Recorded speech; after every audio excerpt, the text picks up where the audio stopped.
Happy are they who have kept the word with a generous heart and yield a harvest through perseverance. The Lord be with you. And with your spirit. A reading from the Holy Gospel according to Matthew. Glory to you, O Lord. Jesus spoke to the crowds and to his disciples, saying, "The scribes and the Pharisees have taken their seats on the chair of Moses. Therefore, do and observe all things whatsoever they tell you, but do not follow their example. For they preach, but they do not practice. They tie up heavy burdens, hard to carry, and lay them on people's shoulders, but they will not lift a finger to move them. All the works were performed to be seen. They widen their phylacteries and lengthen their tassels. They love places of honor at banquets, seats of honor in synagogues, greetings in marketplaces, and salutation, Rabbi. As for you, do not be called Rabbi. You have but one teacher, and you are all brothers. Call no one on earth your father. You have but one Father in heaven. Do not be called master. You have but one master, the Christ. The greatest among you must be your servant, and whoever exalts himself will be humbled, but whoever humbles himself will be exalted." The Gospel of the Lord. Praise to you, Lord Jesus Christ. We continue to meditate on, we stop first on the virtues, but now on our theme for this year, our pastoral care, pastoral program, which is to feel with the church and to think with the church. Sentire con ecclesia. To feel with the church. Kag kumaghamba kita simbahan, siyempre simbahan Katoliko, nga mong gintukod sa ngaton Ginoong Hesukristo. Gintukod niya hindi lang spiritual community, but also hierarchical structure. Hindi lang nga brothers, kundi may ara gid nga structure from Pope down to the parish. Kaya ang isa ka institution nga fluid ang iya structure, nga pinagustuhanay lang, hindi magdugay. That's why iban nga religion, kontra nilang hierarchy sang una. Wala sila nag-hierarchy, wala sila leader. Subong na-realize nila, sobra pa sila sa Katoliko sa structure, kag sa resources. Nag-tithing sila, sobra pa sila. Wala po, hindi ko against sa iban nga religion. Pero ang akong nahambal diri nga, ginhaboy nilang structure na wala sang papasi, wala sang bishop, tanan brothers and sisters equal.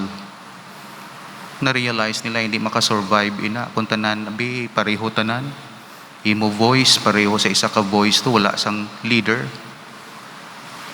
Kag nag-structure sila, may ara na sila nga muni na. And then naman yan, di na kinanglan ang mga resources, mga building, mga kay work in isang spirit. Ti primero, okay lang. So ulihin na realize nila, ay, kung lagali kita resources, paano kita ka-evangelize? Well, wala kita gahambal nga i-prove naton sila nga wrong, pero gina-highlight naton ang truth. Nga maghambal ginagat nga simbahan, may human dimension, kag divine dimension. Divine dimension, of course, actions of God, actions of the Holy Spirit. And human dimension, of course, ang aton mga structure, papacy, episcopacy, parish, mga structure. Hindi pwede magsigi ang misyon ni Kristo nga wala sang workers, kag wala sang buildings, kag wala sang funds, kag wala sang organizing. Pero initanan, lain sang sa secular society. Kang secular society, nag-organize ang iban sa ila, bangod sang profit. Para makaganansya, kahit business sila yamang. Ang bangko, hindi man na yang for salvation of the world. Siyempre, business na, na, ang mga cooperative na, hindi man na yang for the salvation of soul. Hindi. Pero ang church, mahimo siya sang structure, ma-organize siya, pero always in view of spiritual purpose, which is a call to holiness and therefore salvation. So may mga hierarchy for the salvation of soul. May mga leaders for the salvation of soul. May mga structure nga ginahimo kita for worship, for the salvation of soul.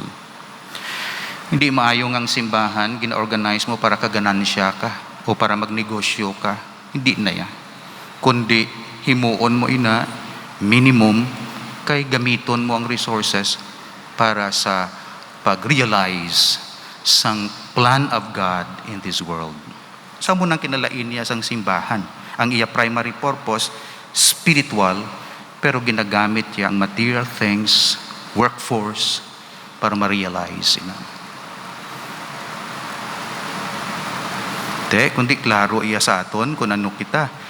So kinanglantang resources, pero for spiritual purpose.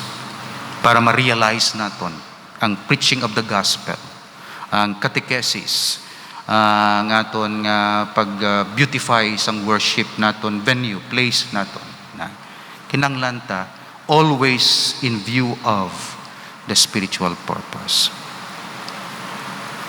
Kumparar mo sa bangko, kumparar mo sa market, kumparar mo sa politika, kumparar mo sa TV, entertainment, media, wala na sila isang spiritual purpose. Kung kaisa asta lang diri sa kalibutan, progress, which is also good, peace, o good man na, o prosperity, okay gina. Pro salvation, hindi na direkta nga concern nila. That's why kita nga nag-oobra sa simbahan, always gid for the salvation of soul, and salvation of soul happens only kung magpalapit ang tao sa Dios, kag maging holy siya, kag mag-learn siya to become like Christ sa virtue.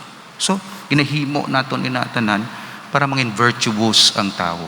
Will spend, will be creative, will volunteer sa mga ministry, always for spiritual purpose.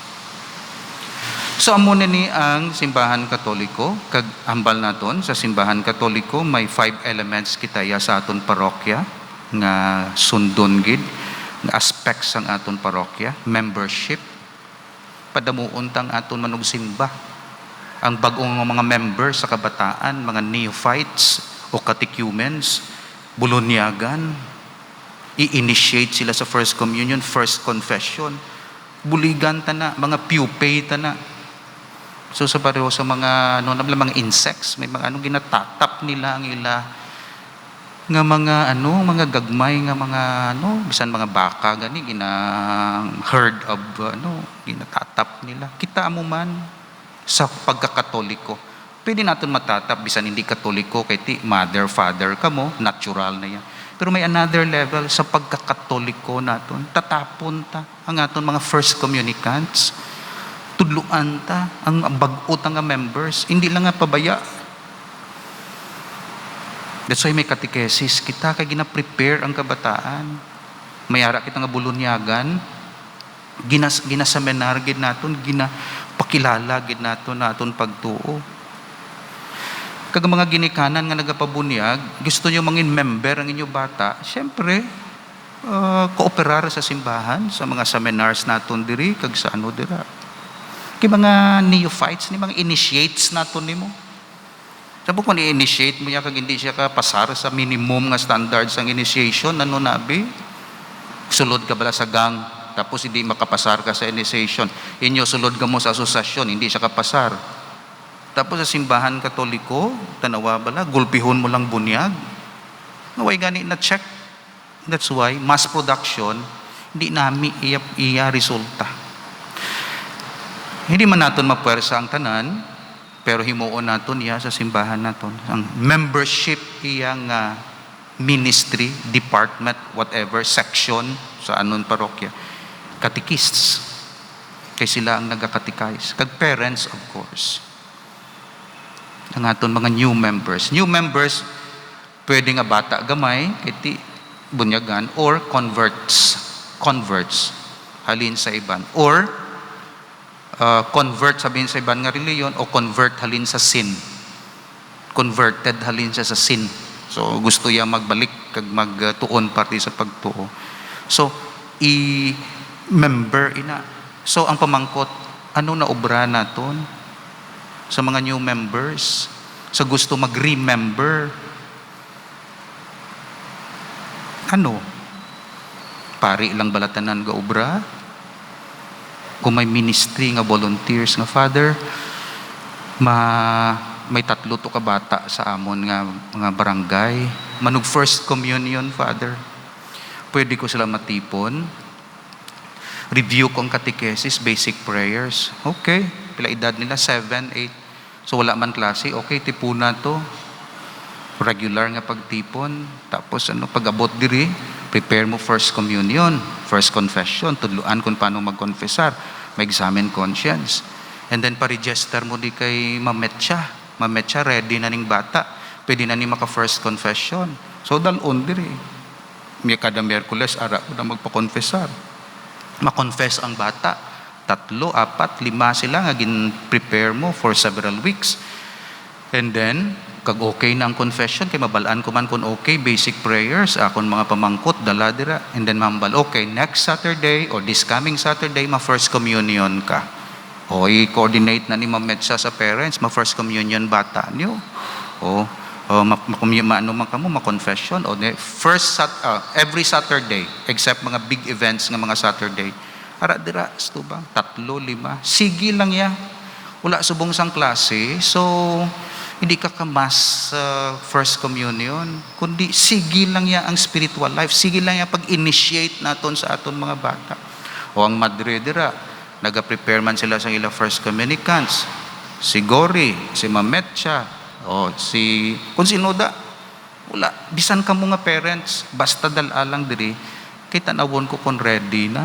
And then sige lang ya, basta ang schedule naton, Saturday ang first communion, 6 o'clock nga misa, papungkuon ta dira. 3, 5, kung imo hinablos, gin-prepare mo, basta tanan kita, may misyon sa simbahan, upod sa simbahan, misyon sang Dios nga preparahon ta ang aton mga kabataan, basic prayers, examination of conscience, pagkilala sa Dios, appreciation of the sacrament of confession, grace of the sacrament of the Eucharist. Parang ilakalag, hindi ma-deprive sa lawid nga tiyempo, nga hindi makakommunion.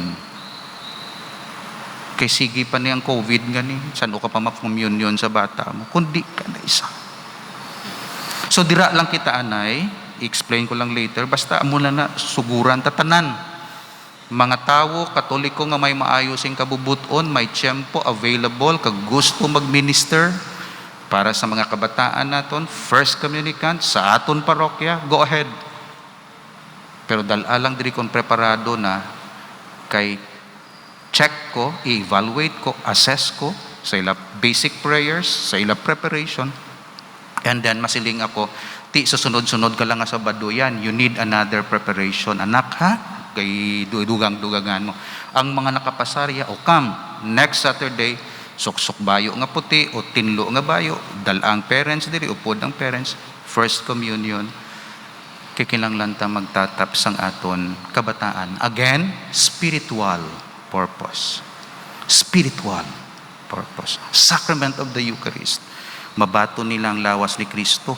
Temprano pa lang, gakaon ng ilakalag sang komunyon, lawas ni Kristo. Hindi ma-deprive for 3 years, 4 years, ang ilakalag nga hindi kakaon sang lawas sang aton Ginoong Hesukristo. Sa bunyag amuman, sa bunyag ti ako ganyaga seminar, 15-20 minutes antes ang bunyag, kag ginaremind ko sila pati sa pagtuo. Amo lang na anay, and then follow up na lang naton sa family evangelization naton, sa mga programs naton. So membership, of course, ang other aspects nga gina-answer man naton, respond naton, discipleship. Discipleship iyan na ya sa mga asosasyon, mga ministries, formation na ya.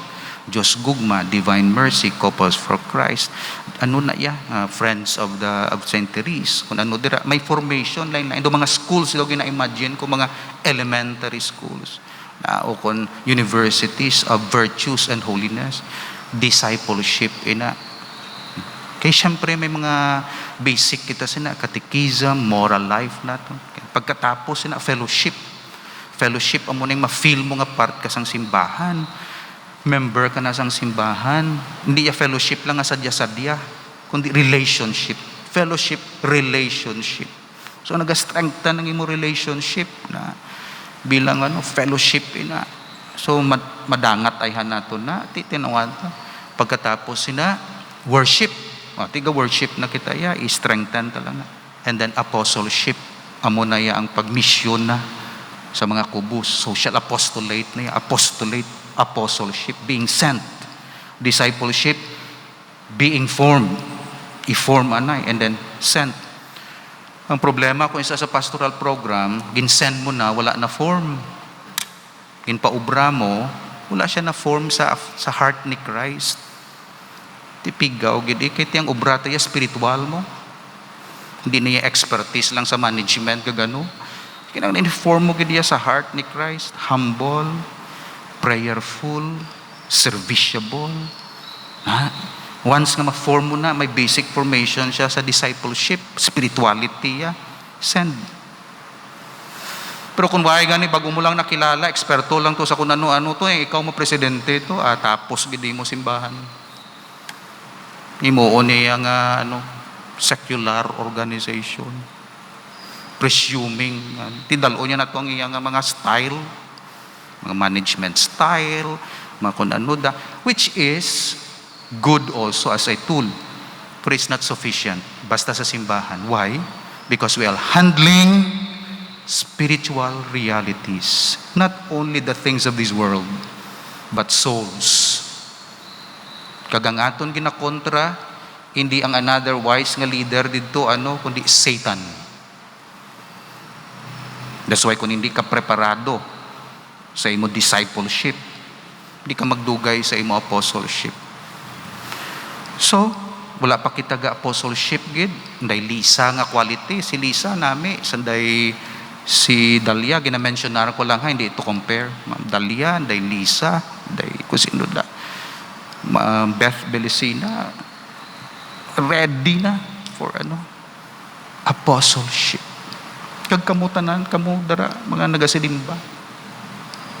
Ready, nagahulat na lang kung anong ipaubra. Kaya na-form sa homilies, sa seminars, sa prayers. Mga reservist. Padala na to. Amo na ang parokya. Kag sige na produce naton. Pero of course, ang una-una gid naton kabataan lang anay without stopping sa aton ng mga ministries kag family. So amo nang akon prayer sa Dios. Daily mass goers, buligan naton. Hindi ka mo organized as daily mass goers. Fluid ka mo open. Pero kamo ang pinaka-potent nga force subong sa parokya. Mas potent pa kamo sa iban nga organisasyon. Kamo, hindi kamo organized, wala kamo presidente, wala kamo pero kamo ang well-prepared, I know, in terms of knowledge of God, love of God, spirit, animation, service. Preparado na kamo.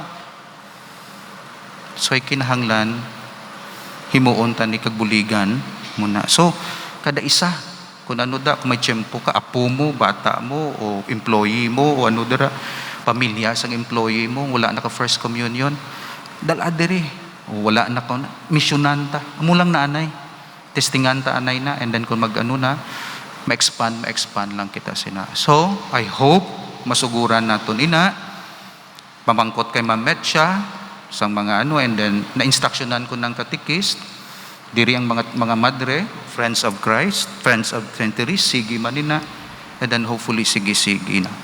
So worship, of course, sige ang aton sa mga santos, aton mga sacramentals, aton rosaries, etc.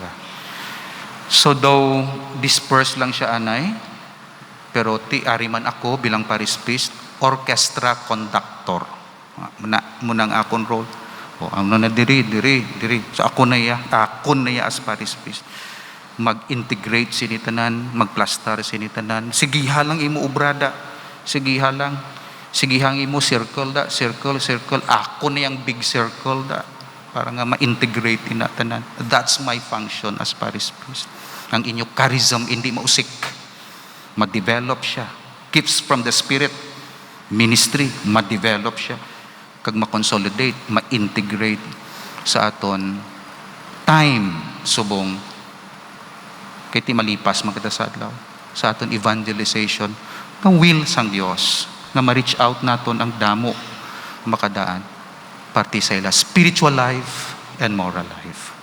So sugod kita sa mga kabataan, testing ko ini, testing buligan na kay kung sige na family kita approach sa aton parokya. So Lord, bendisyon ni kami, Our Lady of Peace, bendisyon ni ini, hindi man ni bag-o, kin-highlight lang ini, kay ginaobranan ni isang iban nga pari sang una. Amen. Father, bless our ministry as we try to prepare our initiates and our catechumens so that they may be introduced into the communion and life of the Trinity, of the Father, Son, and Holy Spirit. Send us laborers, workers, formed after the heart of Christ, connected to you, so that our efforts may be ever fruitful through Christ our Lord. Amen.